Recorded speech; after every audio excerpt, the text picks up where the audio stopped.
CIET NCERT द्वारा प्रस्तुत है कक्षा 7 की विज्ञान की पाठ्य पुस्तक। प्रस्तुत है इस पुस्तक का पाठ 6, शीर्षक भौतिक एवं रासायनिक परिवर्तन, पृष्ठ 61 से 70 तक। तो आइए अब सुनते हैं पाठ 6, शीर्षक भौतिक एवं रासायनिक परिवर्तन। पृष्ठ 61, पाठ 6, भौतिक एवं रासायनिक परिवर्तन। दैनिक जीवन में हमें अपने आसपास बहुत से परिवर्तन दिखाई देते हैं। इन परिवर्तनों में एक या अधिक पदार्थ सम्मिलित हो सकते हैं। उदाहरण के लिए, आपकी माताजी आपसे शीतल पेय बनाने के लिए पानी में शक्कर घोलने के लिए कहती हैं। शक्कर का विलयन बनाना एक परिवर्तन है। इसी प्रकार दूध से दही जमाना एक अन्य परिवर्तन है। कभी कभी दूध खट्टा हो जाता है। दूध का खट्टा होना भी एक परिवर्तन है। खींचा हुआ रबड़ बैंड भी किसी परिवर्तन को बताता है। ऐसे 10 परिवर्तनों की सूची बनाइए जिन्हें आप अपने आसपास समझते हैं। इस अध्याय में हम कुछ क्रियाकलाप करके इन परिवर्तनों की प्रकृति का अध्ययन करेंगे। व्यापक रूप से ये परिवर्तन 2 प्रकार के होते हैं, भौतिक और रासायनिक। 6.1 भौतिक परिवर्तन। क्रियाकलाप 6.1 कागज के एक टुकड़े को 4 वर्गाकार टुकड़ों में काटिए। अब प्रत्येक वर्ग को पुनः 4 टुकड़ों में काटिए। इन टुकड़ों को फर्श अथवा किसी मेज पर इस प्रकार लगाइए जिससे ये टुकड़े परस्पर जुड़कर कागज के टुकड़े का मूल आकार ले लें, जैसा कि चित्र 6.1 में बताया गया है।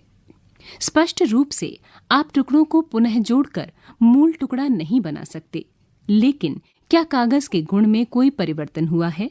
पृष्ठ 61 पर क्रियाकलाप 6.1 करने के लिए कागज के 4 वर्गाकार टुकड़े किए गए हैं। इन टुकड़ों में से एक को पुनः 4 टुकड़ों में काटा गया है। क्रियाकलाप 6.2 अपनी कक्षा के चॉक बोर्ड के आसपास फर्श पर गिरे चॉक पाउडर को एकत्रित कर लें अथवा चॉक के एक छोटे टुकड़े का चूर्ण यानी पाउडर बना लें। इस पाउडर में थोड़ा जल मिलाकर पेस्ट बना लें। इसे चॉक के आकार में बेल कर सूखने दें। क्या आप चॉक के चूर्ण से फिर चॉक बना सकते हैं? क्रियाकलाप 6.3 कांच या प्लास्टिक के कटोरे में थोड़ी बर्फ लीजिए। बर्फ के थोड़े से भाग के पिघलने तक बर्तन को धूप में रखें। अब आपके पास बर्फ और जल का मिश्रण होगा। अब कटोरे को हिमकारी मिश्रण बर्फ और नमक में रख दें। क्या जल फिर से ठोस बर्फ बन गया? पृष्ठ 62 क्रियाकलाप 6.4 एक पात्र में थोड़ा सा जल लेकर उसे उबालिए। क्या आपको जल की सतह से भाप निकलती मालूम होती है? उबलते हुए जल से कुछ दूरी पर भाप के ऊपर किसी बर्तन को उल्टा करके रखिए। बर्तन की भीतरी सतह को देखिए। क्या आपको वहां जल की कोई बूंद पता चलती है? क्रियाकलाप 6.5 इस क्रियाकलाप के साथ एक सावधानी दी गई है। लिखा है, ज्वाला पर कार्य करते समय सावधानी बरतें। उपयोग किए जा चुके लोहे की आरी के ब्लेड को चिमटे से पकड़िए। ब्लेड के मुक्त सिरे के अग्र यानी अगले भाग को गैस स्टोव की ज्वाला पर रखिए। कुछ मिनट तक प्रतीक्षा कीजिए। क्या ब्लेड के अग्र भाग के रंग में कोई परिवर्तन होता है? ब्लेड को ज्वाला से हटाइए। कुछ समय बाद अग्रभाग को पुनः देखिए। क्या इसका पहले वाला रंग वापस आ जाता है? क्रियाकलाप 6.1 और 6.2 में आपने देखा कि कागज तथा चॉक के आमाप यानी साइज में परिवर्तन हो जाता है। क्रियाकलाप 6.3 और 6.4 में जल की अवस्था परिवर्तित हो जाती है, ठोस से द्रव अथवा गैस से द्रव।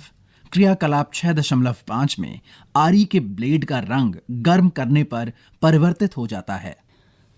पदार्थ के आकार, आमाप यानी साइज, रंग और अवस्था जैसे गुण उसके भौतिक गुण कहलाते हैं। वह परिवर्तन जिसमें किसी पदार्थ के भौतिक गुणों में परिवर्तन हो जाता है भौतिक परिवर्तन कहलाता है। भौतिक परिवर्तन सामान्यतः उत्क्रमणीय होता है। ऐसे परिवर्तन में कोई नया पदार्थ नहीं बनता है। अब हम दूसरे प्रकार के परिवर्तन पर विचार करते हैं। 6.2 रासायनिक परिवर्तन। लोहे में जंग लगना एक ऐसा परिवर्तन है जिससे आप भलीभांति परिचित हैं। यदि आप लोहे के एक टुकड़े को कुछ दिनों के लिए खुले में छोड़ दें तो इस पर भूरे रंग के पदार्थ की परत जम जाती है। ये पदार्थ जंग कहलाता है और ये प्रक्रम जंग लगना कहलाता है, जैसा कि चित्र 6.2 में बताया गया है। यहां पृष्ठ 62 पर चित्र 6.2 में लोहे की कुछ जंग लगी वस्तुएं बताई गई हैं। पार्क अथवा लॉन आदि के लोहे के दरवाजे अथवा बगीचों या पार्क आदि में रखी लोहे की बेंच और लोहे की लगभग कोई भी वस्तु जो खुले में रखी रहती है में जंग लग जाती है। आपने देखा होगा कि घर में रखी कुल्हाड़ी, हथौड़ा आदि को वायु में कुछ दिनों तक खुला रख देने पर उनमें जंग लग जाती है। पृष्ठ 63। रसोई में लोहे का गीला तवा कुछ समय तक खुला छोड़ देने पर उसमें जंग लग जाती है। जंग लोहा नहीं है, जंग उस पदार्थ या लौह से भिन्न होती है जिस पर यह लगती है। आइए हम कुछ ऐसे और परिवर्तनों पर विचार करें जिनमें नए पदार्थ निर्मित होते हैं। क्रियाकलाप 6.6 शिक्षक द्वारा निर्देशित किए जाने के लिए। यहाँ पृष्ठ 63 पर एक सावधानी दी गई है। इसमें लिखा है, मैग्नीशियम के जलते हुए फीते अथवा तार की ओर लंबी अवधि तक देखना हानिकारक होता है। शिक्षकों को बच्चों को बताना चाहिए कि वे जलते हुए मैग्नीशियम की ओर अधिक समय तक टकटकी लगाकर न देखें। मैग्नीशियम की पतली पट्टी यानी फीता अथवा तार का टुकड़ा लीजिए। इसके सिरों को रेगमाल से साफ कर लीजिए। सिरे को मोमबत्ती की लौ के पास लाइए। ये चमकदार श्वेत यानी सफेद प्रकाश देती हुई जलने लगेगी, जैसा कि चित्र 6.3 में बताया गया है। यहां पृष्ठ 63 पर चित्र 6.3 दिया गया है, जिसमें मैग्नीशियम का जलता हुआ फीता बताया गया है। पूरी तरह जलने के बाद कुछ श्वेत भस्म यानी पाउडर शेष रह जाती है। क्या भस्म मैग्नीशियम के फीते जैसी लगती है? यह परिवर्तन को यहां दिए गए समीकरण द्वारा व्यक्त किया जा सकता है। मैग्नीशियम यानी Mg जमा ऑक्सीजन यानी O2 देता है मैग्नीशियम ऑक्साइड यानी MgO। यहाँ एक लेख दिया गया है जिसमें लिखा है, ध्यान दें कि यहाँ लिखी समीकरण गणित में प्रयुक्त समीकरणों से भिन्न है। इस प्रकार के समीकरणों में तीर का अर्थ है बनना या हो जाता है। इस पुस्तक में रासायनिक समीकरणों को संतुलित करने का कोई प्रयास नहीं किया जा रहा है और न ही यह छात्रों से अपेक्षित है। भस्म को एकत्रित करके इसमें जल की कुछ मात्रा मिलाइए। मिश्रण यानी जलीय विलयन को अच्छी तरह हिलाइए। मिश्रण का लाल और नीले लिटमस पत्र से परीक्षण कीजिए। क्या मिश्रण लाल लिटमस को नीला कर देता है?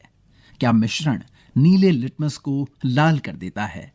इस परीक्षण के आधार पर आप जलीय विलयन को किस रूप में वर्गीकृत करेंगे, अम्लीय अथवा क्षारकीय? भस्म को जल में घोलने पर यह नया पदार्थ बनाती है। इस परिवर्तन को यहाँ दिए गए समीकरण के द्वारा लिखा जा सकता है, जैसे मैग्नीशियम ऑक्साइड MgO जमा जल H2O बनता है मैग्नीशियम हाइड्रोक्साइड जो है MgOH2। जैसा कि आपने अध्याय 5 में पढ़ा था, मैग्नीशियम हाइड्रोक्साइड एक क्षारक है, अतः मैग्नीशियम ऑक्साइड एक नया पदार्थ है जो मैग्नीशियम के जलने पर बनता है। मैग्नीशियम हाइड्रोक्साइड एक अन्य नया पदार्थ है जो मैग्नीशियम ऑक्साइड को जल में घोलने पर बनता है। पृष्ठ 64। क्रियाकलाप 6.7 शिक्षक द्वारा निर्देशित किए जाने के लिए कांच के एक गिलास या कटोरे अथवा चौड़े मुंह की बोतल में लगभग आधा कप पानी लेकर उसमें 1 चम्मच कॉपर सल्फेट यानी नीला थोथा घोल लीजिए। इस विलयन में तनु सल्फ्यूरिक अम्ल की कुछ बूंदें मिलाइए। आपको नीले रंग का विलयन मिल जाएगा। एक परख नली अथवा कांच की छोटी बोतल में विलयन का थोड़ा सा नमूना बचा लीजिए। शेष विलयन में एक कील अथवा उपयोग किए जा चुके ब्लेड का टुकड़ा डाल दीजिए। लगभग आधे घंटे तक प्रतीक्षा कीजिए। अब विलयन के रंग को देखिए।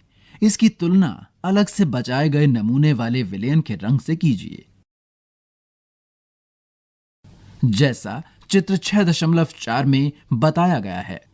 पृष्ठ 64 पर चित्र 6.4 दिया गया है, जिसका वर्णन क्रियाकलाप 6.7 में हुआ है। लोहे के साथ अभिक्रिया के कारण कॉपर सल्फेट विलयन के रंग में परिवर्तन इस चित्र में बताया गया है।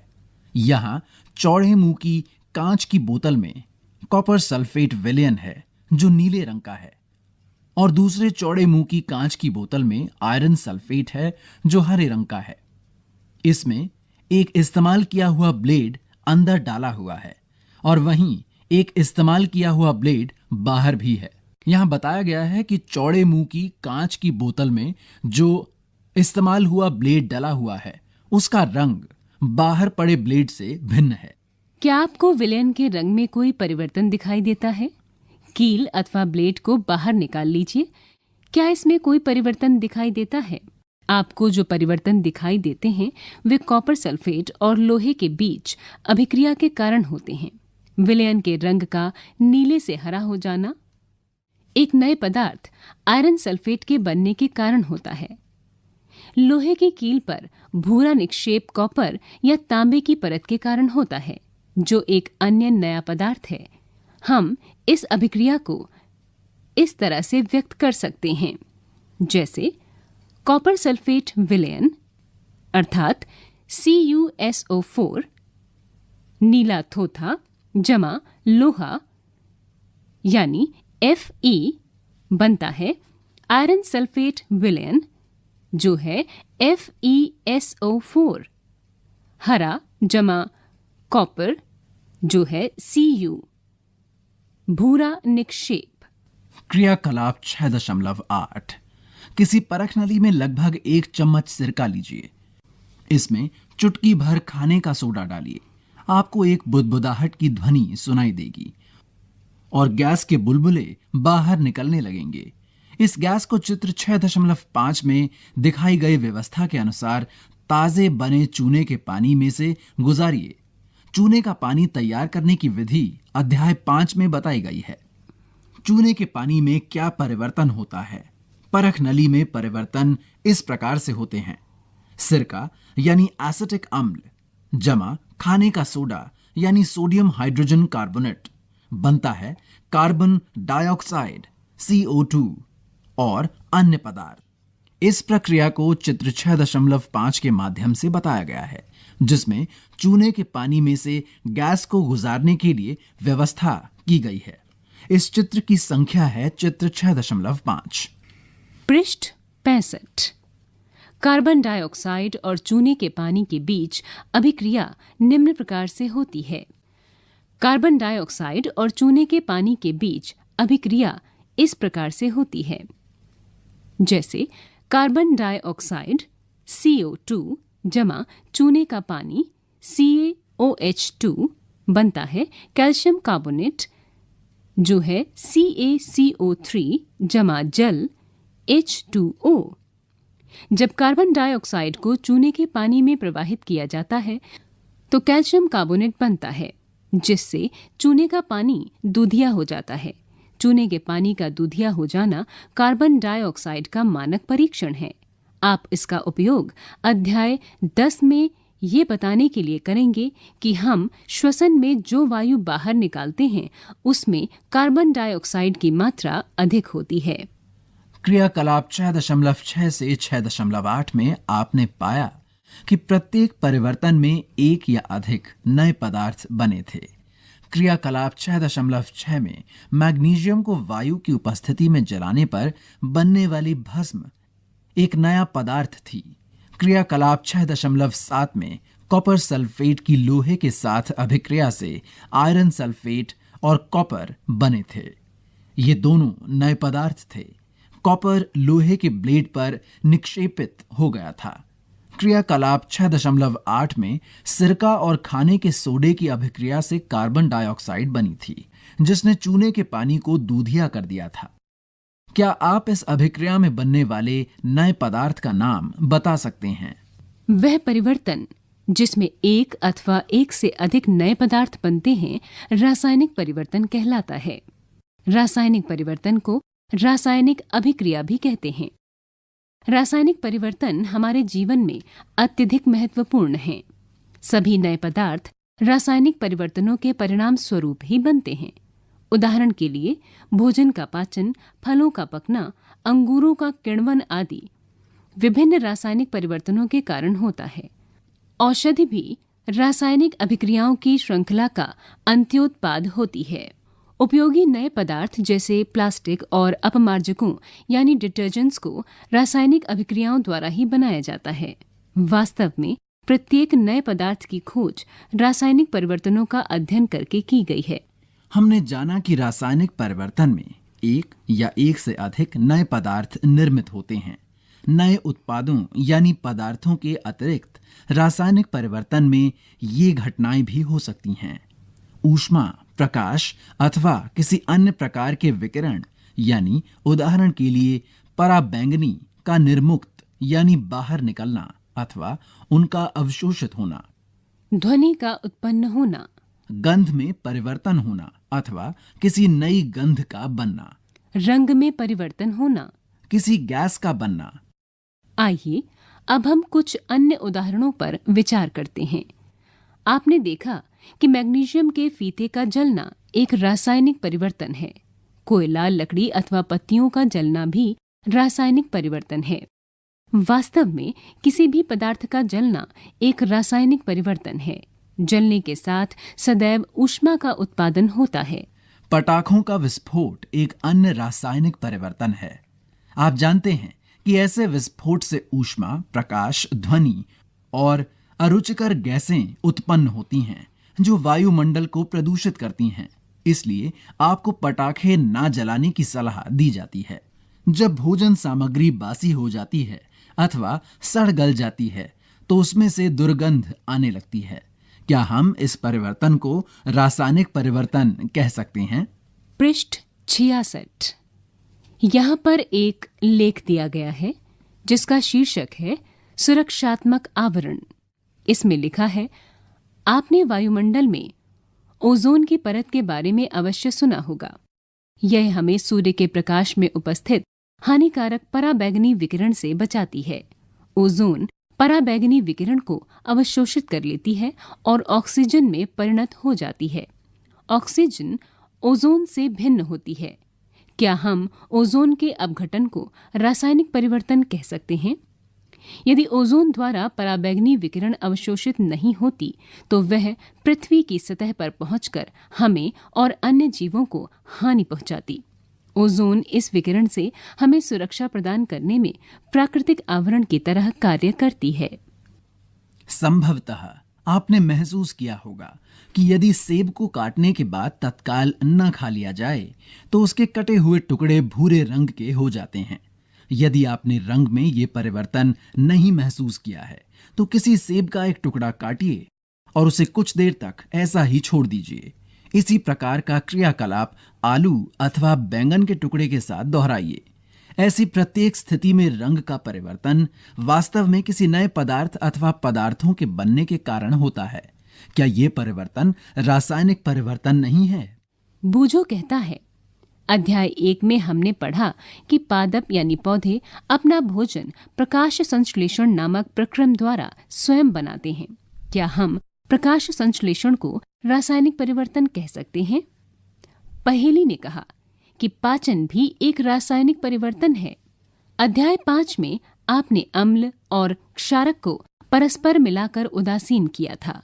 क्या उदासीनीकरण की अभिक्रिया रासायनिक परिवर्तन है? 6.3 लोहे में जंग लगना। आइए हम जंग लगने की घटना पर पुनः विचार करते हैं। ये एक ऐसा परिवर्तन है जो लोहे की वस्तुओं को प्रभावित करता है और धीरे धीरे उन्हें नष्ट कर देता है।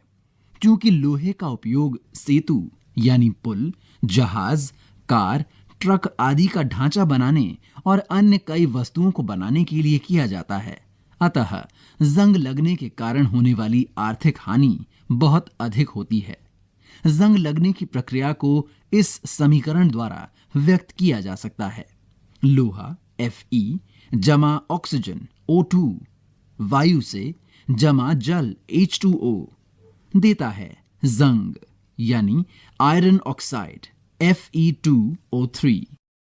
जंग लगने के लिए ऑक्सीजन और जल अथवा जल वाष्प दोनों की उपस्थिति अनिवार्य है। वास्तव में यदि वायु में आर्द्रता की मात्रा अधिक हो, अर्थात नमी अधिक हो, तो जंग जल्दी लगती है। पहेली कहती है, ओह, इसलिए मेरी सहेली रीता सदैव लोहे की वस्तुओं में जल्दी जंग लगने की शिकायत करती है, क्योंकि वह समुद्र तट के निकट रहती है। हम जंग लगने से रोकथाम कैसे करते हैं? लोहे की वस्तुओं को ऑक्सीजन अथवा जल अथवा दोनों के संपर्क में आने से बचाकर ही ऐसा किया जा सकता है।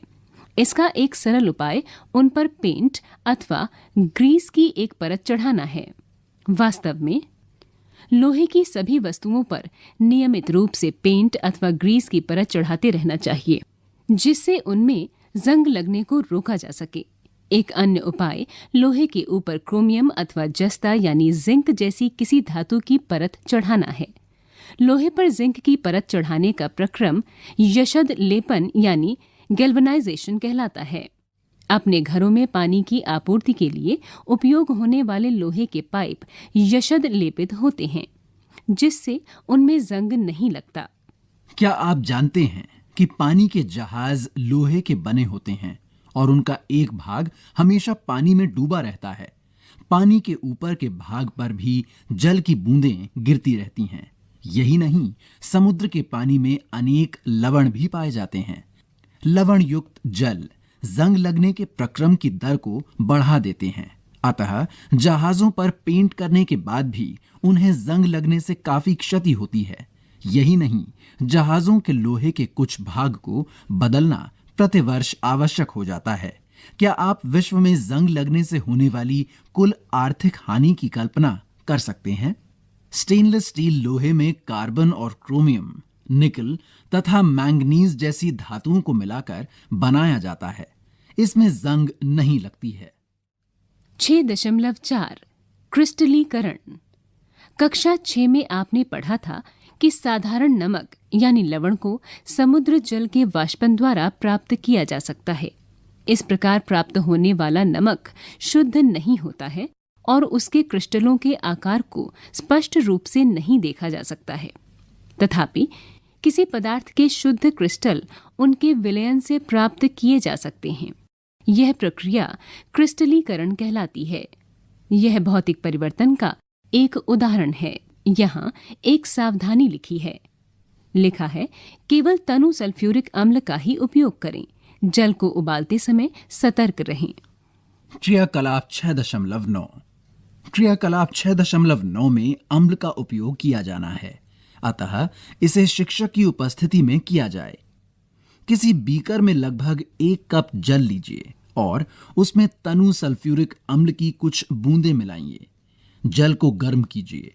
जब जल उबलना आरंभ कर दे तो उसमें धीरे धीरे कॉपर सल्फेट का चूर्ण निरंतर चलाते हुए मिलाएं, जैसा चित्र 6.6 में बताया गया है। कॉपर सल्फेट का चूर्ण मिलाना तब तक जारी रखें जब तक कि उसमें और कॉपर सल्फेट घोलना संभव ना हो। विलयन को फिल्टर पेपर की सहायता से छान लीजिए। इसे ठंडा होने दीजिए। जब विलयन ठंडा हो रहा हो तो उसे हिला डुलाकर या अन्य किसी प्रकार ना छेड़ें। कुछ समय बाद विलयन का अध्ययन कीजिए। क्या आपको कॉपर सल्फेट के क्रिस्टल दिखाई देते हैं? यदि नहीं तो कुछ और समय तक प्रतीक्षा कीजिए। आपने भौतिक और रासायनिक परिवर्तनों के बारे में पढ़ा। यहाँ पृष्ठ 67 पर चित्र 6.6 में कॉपर सल्फेट के क्रिस्टल दिए गए हैं। आपने भौतिक और रासायनिक परिवर्तनों के बारे में पढ़ा। अपने आसपास दिखाई देने वाले परिवर्तनों को भौतिक अथवा रासायनिक परिवर्तनों के रूप में पहचानने का प्रयास कीजिए। पृष्ठ 68। प्रमुख शब्द: रासायनिक परिवर्तन, रासायनिक अभिक्रिया, क्रिस्टलीकरण, यशद लेपन, भौतिक परिवर्तन। जंग लगना। आपने क्या सीखा? परिवर्तन दो प्रकार के हो सकते हैं, भौतिक अथवा रासायनिक। भौतिक परिवर्तन में पदार्थों के भौतिक गुणों में कुछ परिवर्तन होते हैं। इन परिवर्तनों में कोई नए पदार्थ नहीं बनते हैं। ये परिवर्तन उत्क्रमणीय हो सकते हैं। रासायनिक परिवर्तनों में नए पदार्थ बनते हैं। कुछ पदार्थों को क्रिस्टलीकरण के द्वारा उनके विलयनों से शुद्ध अवस्था में प्राप्त किया जा सकता है। अभ्यास 1।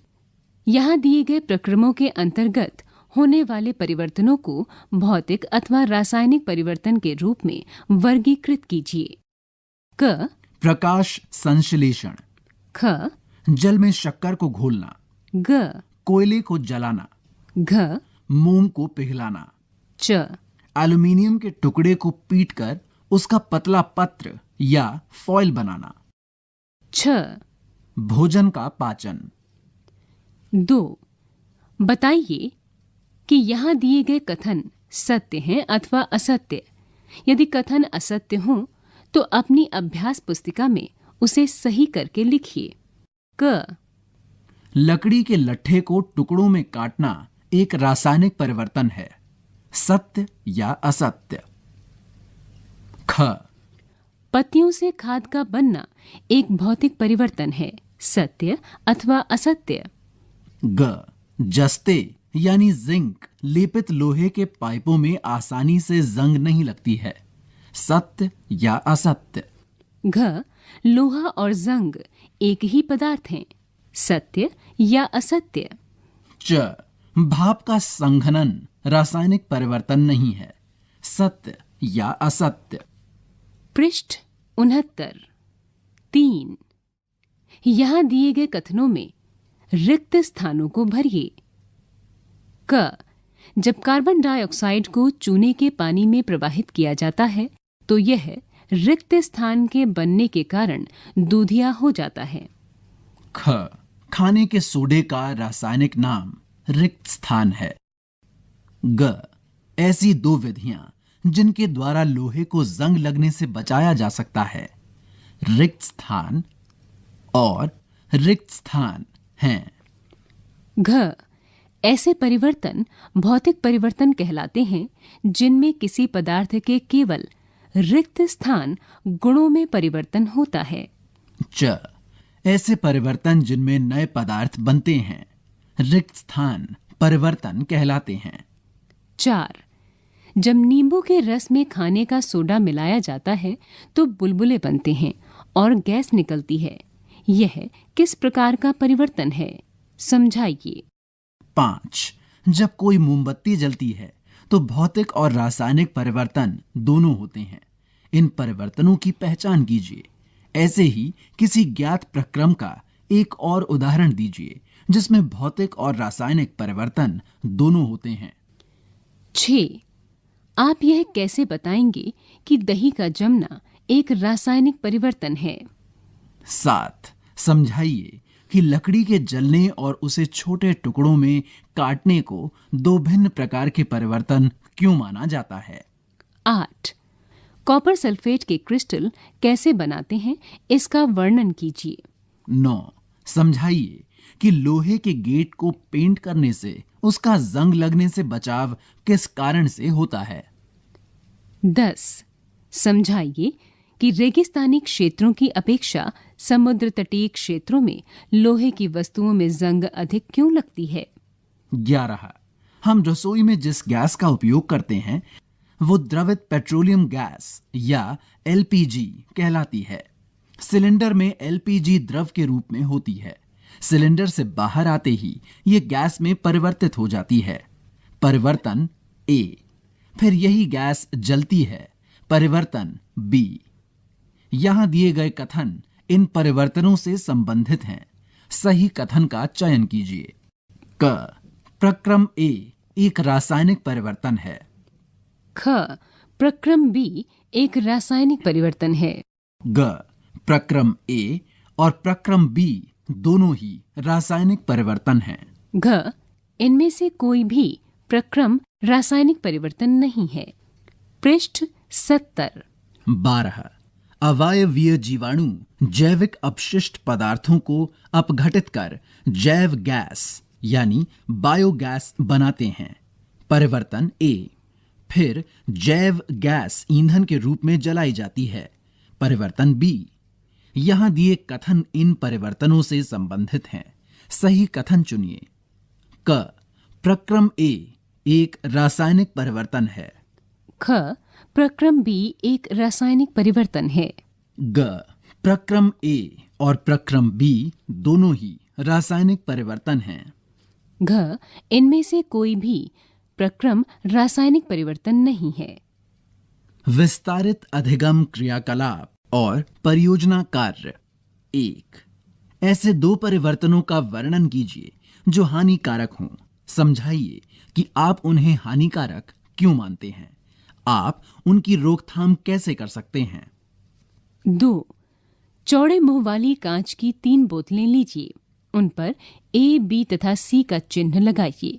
बोतल ए को सामान्य नल के पानी से लगभग आधा भर लीजिए। बोतल बी को उसी स्तर तक कुछ मिनट तक उबाले हुए जल से भर लीजिए जहां तक बोतल ए को भरा था। बोतल सी में उसी उबले हुए जल को उसी मात्रा में लीजिए जितनी अन्य बोतलों में ली थी। प्रत्येक बोतल में लोहे की एक जैसी कुछ कीलों को डाल दीजिए ताकि वे पूरी तरह से पानी में डूबी रहें। बोतल सी के जल में 1 चम्मच खाना पकाने का तेल डाल दें ताकि पानी के ऊपर उसकी एक परत बन जाए। बोतलों को कुछ दिनों तक ऐसे ही रखा रहने दें। प्रत्येक बोतल में से कीलों को निकालकर उनका अवलोकन करें। उनके प्रेक्षणों का कारण समझाएं। 3। फिटकरी के क्रिस्टल बनाइए। 4। अपने क्षेत्र में खाना पकाने के लिए उपयोग किए जाने वाले विभिन्न किस्म के ईंधनों के बारे में जानकारी एकत्रित कीजिए। अपने शिक्षकों, माता पिता अथवा किसी व्यक्ति से इस बारे में चर्चा कीजिए कि कौन से ईंधन कम प्रदूषणकारी हैं और क्यों। क्या आप जानते हैं दिल्ली में कुतुब मीनार के पास एक लौह स्तंभ जैसा चित्र 6.7 में बताया गया है जो 7 मीटर से अधिक ऊंचा है। इसका भार 6000 किलोग्राम से अधिक है। इसे 1600 वर्ष से भी अधिक पहले बनवाया गया था। इतने वर्षों में भी इस पर जंग नहीं लगी है। इसके जंग प्रतिरोधक गुण और इसके आमाप की वजह से विश्व भर के सभी भागों के वैज्ञानिकों के द्वारा इसका परीक्षण किया गया है। इससे ये जानकारी मिलती है कि अब से 1600 वर्ष पूर्व भारत में धातु प्रौद्योगिकी में कितना विकास हो चुका था। चित्र 6.7 में कुतुब मीनार के पास स्थित लौह स्तंभ का चित्र दिया गया है। इसी के साथ 18 पाठों की